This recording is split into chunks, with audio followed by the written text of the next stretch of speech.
Hello friends, आज की ताज़ा खबरों में आप सभी का स्वागत है। झारखंड की तमाम छोटी बड़ी खबर इस वीडियो में देखने को मिलेगी।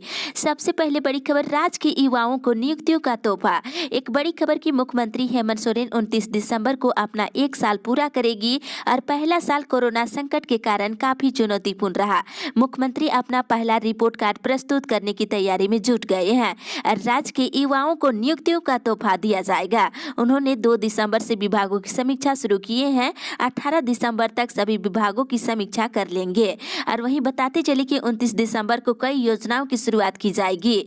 वन पट्टा आवंटन किया जाएगा, किसानों की ऋण माफी होगी, वहीं महिलाओं को नियुक्ति पत्र देने के साथ ही नई पर्यटन नीति 2020 को शुरू किया जाएगा और साथ ही खेल नीति 2020, फुटबॉल हब के लिए एमओ और मुख्यमंत्री रोजगार सृजन कार्यक्रम का भी शुरुआत किया जाएगा। वहीं आंदोलनकारियों को रोजगार और आरक्षण बढ़ाने के लिए हाई पावर कमेटी का भी गठन की जाएगी और स्थानीय नीति को परिभाषित करने के लिए स्थानीयता समिति का गठन भी की जाएगी और खिलाड़ियों की सीधी नियुक्ति होगी। वहीं विदेश में छात्रों को पढ़ने के लिए छात्रवृत्ति योजना की शुरुआत की जाएगी। वहीं 5 लाख लोगों को नई पेंशन योजना से जोड़ा जाएगा और पशुधन योजना और रिक्त पदों पर नियुक्तियों का तोहफा युवाओं को दिया जाएगा।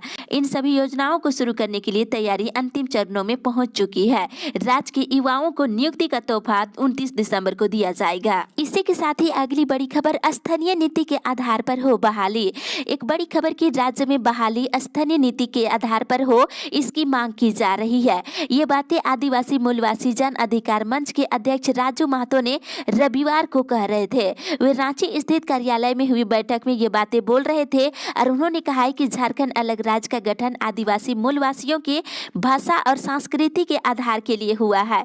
बगैर स्थानीय नीति और खतियान के आधार पर बहाली की जाएगी तो इसका विरोध किया जाएगा। तो राज्य में स्थानीय नीति लागू करने की मांग की जा रही है। इसी के साथ ही अगली बड़ी खबर, मौसम विभाग से बारिश का असर। झारखंड में मौसम का मिजाज बदल रहा है। रांची समेत झारखंड के मध्य और उत्तरी पश्चिम भाग में खूंटी, रामगढ़, हजारीबाग, बोकारो, लोहरदगा, चतरा, कोडरमा, पलामू, लातेहार, गढ़वा में आज गरज के साथ बारिश की संभावना है और साथ ही इधर कल भी रांची, बोकारो, गुमला, हजारीबाग, खूंटी, रामगढ़ और पश्चिमी सिंहभूम, पूर्वी सिंहभूम, सरायकेला खरसवा, सिमडेगा में कहीं कहीं हल्के दर्जे की बारिश हो सकती है और वहीं सुबह में कोहरे देखने को मिल सकता है। बादल छाए रहने और जमशेदपुर समेत कोल्हान के कई इलाकों में कल बूंदाबूंदी बारिश हुई है। राज्य के कई हिस्सों में हल्की बारिश भी हुई है। इसके साथ ही पछुआ हवा बहने के कारण ठंड बढ़ गई है और मौसम वैज्ञानिकों ने बताया है कि बादल छटने के बाद झारखंड में और ठंड बढ़ने का असर है। इसी के साथ ही अगली बड़ी खबर, झारखंड कोरोना अपडेट्स। झारखंड में पिछले 24 घंटे के दौरान कोरोना के 144 नए मरीज मिले हैं। साथ ही 4 और नए संक्रमित मरीजों की मौत हो गई, जिसमें पलामू, रामगढ़ से 1 और धनबाद से 2 मरीजों की मौत हो गई है। अभी तक राज्य में कोरोना से मरने वालों की संख्या बढ़कर के 999 हो गई है और पिछले 24 घंटे के दौरान बोकारो से 5, चतरा से 2, देवघर से 4, धनबाद से 7, पूर्वी सिंहभूम से 19, गढ़वा से 4, गोड्डा से 2, हजारीबाग से 7, कोडरमा से 3, लातेहार, लोहरदगा, पाकुड़ से 1, पलामू से 2, रामगढ़ से 3, रांची से 76, सरायकेला और सिमडेगा से 2 और पश्चिमी सिंहभूम जिले से 3 नए मरीज मिले हैं। इसके साथ ही राज्य में कोरोना मरीजों की संख्या बढ़कर के 1,11,510 हो गई है। इसी के साथ ही अगली बड़ी खबर, शारीरिक शिक्षा के लिए तैयार होगा पाठ्यक्रम। एक बड़ी खबर की फिजिकल एजुकेशन का पाठ्यक्रम तैयार करने के लिए स्कूली शिक्षा और साक्षरता विभाग दूसरे राज्यों के मॉडल का अध्ययन कर रहे हैं। बता दें, सीबीएसई और उड़ीसा समेत अन्य राज्यों जहां फिजिकल एजुकेशन की पढ़ाई स्कूलों में होती है, उसकी रिपोर्ट मंगाई जा रही है। इसी रिपोर्ट के आधार पर झारखंड में भी शारीरिक शिक्षा को लागू की जाएगी। बताते चले कि 2021 और 22 के नए शैक्षणिक सत्र से इसकी पढ़ाई शुरू की जाएगी। राज्य के सभी सरकारी स्कूलों में पहली से लेकर 12वीं तक के नए शैक्षणिक सत्र से अनिवार्य रूप से शारीरिक शिक्षा पढ़ाई शुरू कर दी जाएगी। इसमें 9वीं से 12वीं तक में ये अनिवार्य विषय के रूप में रहेगा और 2022 के मैट्रिक और इंटर की परीक्षा में इससे संबंधित प्रश्न भी पूछे जाएंगे। इसी के साथ ही अगली बड़ी खबर, धरना स्थल पर मजिस्ट्रेट पहुंचे, सीएम से वार्ता आज। एक बड़ी राहत की खबर की झारखंड पुलिस में आरक्षी बहाली की दूसरी मेधा सूची जारी करने की मांग को लेकर के 14 दिनों से धरना दे रहे नौजवानों का आंदोलन जारी है। धरना पर बैठे नौजवानों की मांग और उनकी समस्याओं से संबंधित खबर प्रकाशित होने के बाद रविवार को राज्य सरकार ने इस मामले को गंभीरता से लिया है। रविवार को रांची के अंचल अधिकारी प्रकाश कुमार मजिस्ट्रेट के रूप में धरना स्थल पर पहुंचे थे और अनशन पर बैठे नौजवानों से वार्ता किए हैं और उन्होंने नौजवानों को कहा है कि मुख्यमंत्री हेमंत सोरेन से सोमवार को उनकी वार्ता कराई जाएगी। तो आज नौजवानों का मुख्यमंत्री हेमंत सोरेन से वार्ता हो सकेगी। इसी के साथ ही अगली बड़ी खबर 31 जनवरी को होगा राष्ट्रव्यापी चक्का जाम। एक बड़ी खबर की सरना धर्म कोड की मांग को लेकर के दूसरे चरण का रेल रोड चक्का जाम किया जाएगा। आयोजन 31 जनवरी को राष्ट्रव्यापी आंदोलन के रूप में होगा। ये बातें आदिवासी सेंगेल अभियान के अध्यक्ष सलमान मुर्मू ने कही है। साथ ही इधर सरना धर्म कोड को लेकर के महासम्मेलन 3 को किया जाएगा। इसमें निर्णय लिया गया है कि 3 जनवरी को पश्चिम बंगाल के कोलकाता में सरना धर्म कोड की मांग को लेकर के महासम्मेलन का आयोजन किया जाएगा। साथ ही इधर हक की लड़ाई की लड़ेगा भूया समाज। चक्रधरपुर प्रखंड के चेलाबेड़ा गांव में जिला स्तरीय भूया समाज कल्याण समिति की बैठक हुई। बैठक में निर्णय लिया गया है कि भूया समाज को एससी से हटा करके एसटी का दर्जा हासिल कराने के लिए समाज को अब हक की लड़ाई लड़नी होगी। भूया समाज को एससी से हटाकर एसटी का दर्जा देने की मांग की जा रही है। इसी के साथ ही अगली बड़ी खबर, जनवरी से अफसरों के हाथ में होगी गांव की सरकार, रुक जाएगी केंद्रीय मदद। एक बड़ी खबर बता दें कि दिसंबर में ही राज्य में गांव की सरकार का कार्यकाल खत्म हो जाएगा। इसके बाद गांव की सरकार का कमान अफसरों के हाथ में चला जाएगा। 64,700 जनप्रतिनिधियों के सारे अधिकार अफसरों के पास होंगे। गांवों को फिर से अपना सरकार बनाने का इंतजार करना होगा। बताते चले कि दिसंबर 2015 में पंचायत चुनाव हुआ था और 5 साल का कार्यकाल दिसंबर में समाप्त हो जाएगा। ऐसे में फिर से गांव की सरकार के लिए चुनाव संपन्न होने का इंतजार रहेगा। दिसंबर का आधा महीना बीत गया है, फिर भी राज्य स्तर पर पंचायत चुनाव को लेकर के कोई सुगबुगाहट नहीं है। इसे लेकर के कोई तैयारी नहीं है। अगर मुखिया का चुनाव होता भी है तो मार्च अप्रैल में संभव दिख रही है। ऐसे में मुखिया संघ की मांग की जा रही है कि जब तक पंचायत चुनाव सरकार नहीं कराती है तब तक के लिए उनके कार्य अवधि को बढ़ा दिया जाए। अब देखना ये सबसे बड़ी बात होगी कि सरकार आगे क्या विचार करती है। इसी के साथ ही अगली बड़ी खबर, लंबित मांगों को लेकर के मुख्यमंत्री को देंगे ज्ञापन। बताते चले कि आंगनबाड़ी सेविका सहायिका के अस्थायीकरण और उनके वेतनमान सहित अन्य मांगों को लेकर के मुख्यमंत्री हेमंत सोरेन को आज ज्ञापन पत्र सौंपा जाएगा। बताते चले कि ये मांगों को लेकर के 2019 में 52 दिनों की हड़ताल आंगनबाड़ी सेविका और सहायिकाओं के द्वारा की गई थी। तब हेमंत सोरेन सरकार के समक्ष मांगे रखी गई थी। उन्होंने मांगे पूरी करने का आश्वासन भी दिया था और अपने चुनावी घोषणा पत्र में भी शामिल किए थे, लेकिन अभी तक मांगे पूरी नहीं हुई है। इसे लेकर के आज यूनियन का एक शिष्टमंडल मुख्यमंत्री से मुलाकात करते हुए ज्ञापन पत्र सौंपेगा और ये निर्णय साथ में लिया गया है कि 15 दिसंबर से लेकर के 15 जनवरी तक राज्य के सभी जिला परियोजना के स्तर पर सदस्यता अभियान चलाया जाएगा। इसी के साथ ही अगली बड़ी खबर, देश में जनवरी से कोरोना का टीकाकरण, अक्टूबर तक स्थिति सामान्य। एक बड़ी खबर की सीआरएम इंस्टीट्यूट ऑफ इंडिया के सीईओ आदर पूनावाला ने रविवार को कहा है कि जनवरी से देश में कोरोना वायरस का टीकाकरण शुरू हो सकता है। उन्होंने उम्मीद जताई है कि इस महीने के अंत तक उनकी कंपनी के द्वारा बनाई गई वैक्सीन को आपातकालीन इस्तेमाल के लिए मंजूरी मिल सकती है। हालांकि बड़े पैमाने पर इस्तेमाल के लिए लाइसेंस मिलने में अभी देरी होगी। और साथ ही उन्होंने कहा कि एक बार देश के 20% आबादी को वैक्सीन लग जाएगी तो अगले साल अक्टूबर तक हालात सामान्य होने लगेंगे। अगले साल सितंबर अक्टूबर तक उम्मीद है कि हर किसी के लिए पर्याप्त वैक्सीन होंगे। इसी के साथ ही अगली बड़ी खबर, 1 से लागू हो रहा पॉजिटिव पे सिस्टम, रुकेगी चेक धोखाधड़ी। बैंकिंग धोखाधड़ी पर लगाम लगाने के लिए भारतीय रिजर्व बैंक ने 1 जनवरी 2021 से चेक भुगतान के लिए पॉजिटिव पे सिस्टम लागू करने का फैसला किया है। आरबीआई ने बीते महीने ही इसको लेकर के घोषणा कर चुके हैं। पॉजिटिव पे सिस्टम के तहत किसी भी थर्ड पार्टी को चेक जारी करने पर उस व्यक्ति को अपने बैंकों को भी अपने चेक से संबंधित सारी जानकारी भेजनी होगी। इस सिस्टम के तहत 50,000 से ज्यादा के भुगतान वाले चेक को रिकन्फर्म कराना होगा। पॉजिटिव पे सिस्टम के तहत चेक के क्लियरेशन में समय भी कम लगेगा और सारी जानकारी जांच होने के बाद ही आपका चेक को आगे की प्रक्रिया में बढ़ाया जा सकता है। इसी के साथ ही अगली बड़ी खबर, किसानों की आज भूख हड़ताल, शाह गतिरोध दूर करने पे जुटे। एक बड़ी खबर की नए कृषि कानून को रद्द करने की मांग को लेकर के कड़कड़ाती ठंड के बीच दिल्ली की सीमाओं पर किसान डटे हुए हैं।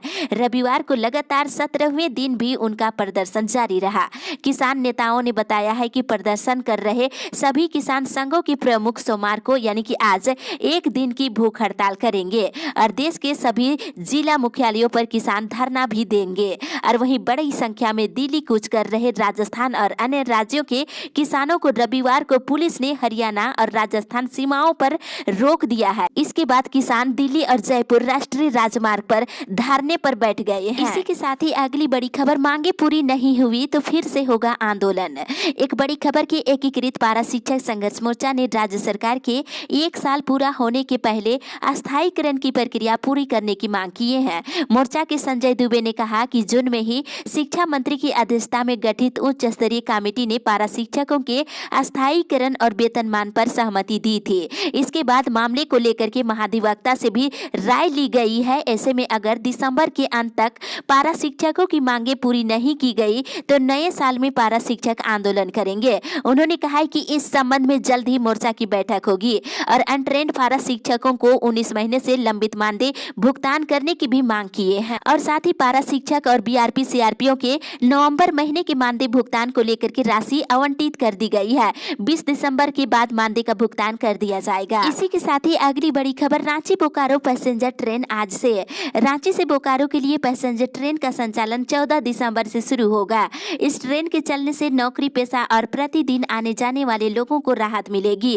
बोकारो स्टील सिटी से रांची पैसेंजर ट्रेन बोकारो से सुबह के 9 बजे खुल करके रांची दोपहर के 12:12 पर रांची पहुंचेगी। और वहीं Ranchi Bokaro steel city passenger train Ranchi से 3:55 पर खुलेगी और शाम को 7:15 पर बोकारो पहुंचेगी। ये ट्रेन प्रतिदिन चलेगी। इसी के साथ ही अगली बड़ी खबर, रांची में कल से मिलेगा इंडियन का छोटू। एक बड़ी राहत की खबर की इंडियन ने 5 किलो वाला नया एलपीजी सिलेंडर बाजार में उतारा है। इसे छोटू नाम दिया गया है। मंगलवार से छोटू रांची के 5 गैस एजेंसी में उपलब्ध हो जाएगा। सबसे खास बात यह है कि केवल फोटो आईडी पर कनेक्शन मिल जाएगा। आवासीय प्रमाण पत्र की जरूरत नहीं होगी। बाहर से आने वाले स्टूडेंट और श्रमिकों को इससे ज्यादा लाभ मिलेगा।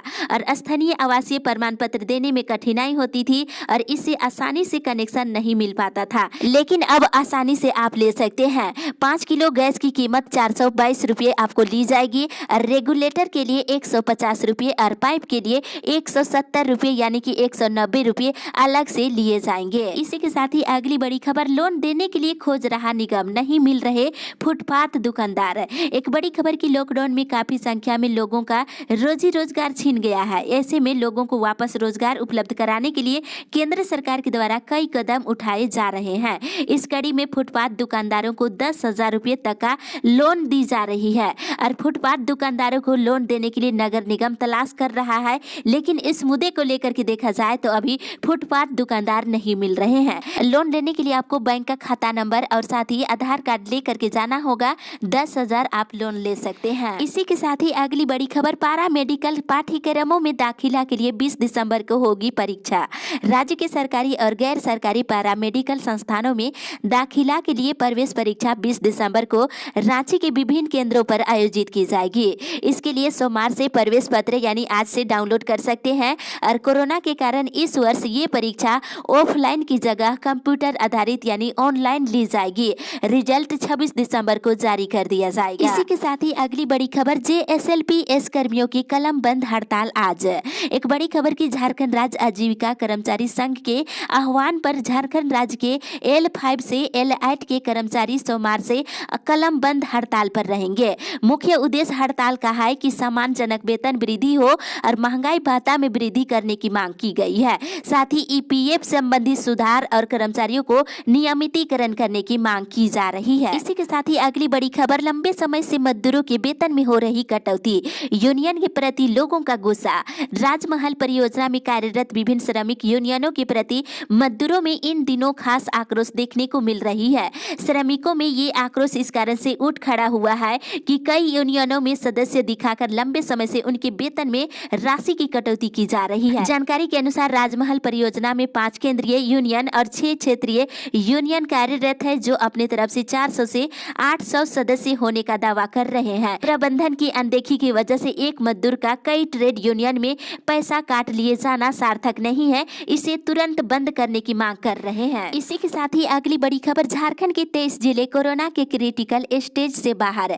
एक बड़ी राहत की खबर की झारखंड कोरोना संक्रमण के क्रिटिकल स्टेज से बाहर हो गया है। राज्य के 24 जिलों में से 23 जिले क्रिटिकल स्टेज से बाहर है। सिर्फ रांची ही अभी इस स्थिति में बना हुआ है। यहाँ अभी भी 1 लाख की आबादी पर 24 लोग संक्रमित है, जबकि भारतीय चिकित्सक अनुसंधान परिषद किसी राज्य या जिले में 1 लाख की आबादी पर 15 से अधिक सक्रिय मरीज होने पर क्रिटिकल स्टेज मानता है। तो रांची जिला ही अभी क्रिटिकल स्टेज में है। साथ ही अगली बड़ी खबर, कहीं हुई हादसा या जाम, ट्रैफिक सिग्नल ऑटोमेटिक हो जाएगा डाइवर्ट। रांची के ट्रैफिक को हाईटेक और स्मार्ट बनाने के लिए ATCS की कवायदा तेज हो गई है। इस सिस्टम की शुरुआत होती ही शहर के हर अगले चौक चौराहों पर होने वाली घटना या हादसा पर रुकावट होने पर ऑटोमेटिक सिग्नल रूट जो है डाइवर्ट हो जाएगा। और आपको बता दें, जिन चौक चौराहों पर जैसा ट्रैफिक लोड होगा उसी के अनुसार टाइमर सेट कर दिया जाएगा। शुरुआत राजधानी की 3 चौराहों यानी कचहरी चौक, बिरसा चौक और गोड़ा चौक पर लगाई जाएगी। इसके बाद राज्य के हर जिले में इसका प्रयोग किया जाएगा। इसी के साथ ही अगली बड़ी खबर, शिक्षक संघ ने लंबित मांगों को पूरा करने का किया मांग। विश्वविद्यालय शिक्षक संघ शिक्षकों के मामले को वर्षों से विश्वविद्यालय के द्वारा लटकाए रखने की कड़ी आलोचना किए हैं। इसके खिलाफ प्रदर्शन करने का भी आह्वान किया है। बता दें कि शिक्षकों को आवास भत्ता, मेडिकल भत्ता और परिवहन भत्ता के साथ ही सेवानिवृत्त शिक्षकों को ग्रेजुएटी के साथ ही 7वें वेतनमान देने की मांग की गई है। अप्रैल 2019 से फरवरी 2020 के बकाये भुगतान विश्वविद्यालय के शिक्षकों को लंबित रखा गया है। इसे भुगतान करने की मांग की गई है। इस अपडेट में बस इतना ही। आगे की खबर के लिए आप हमारे साथ बने।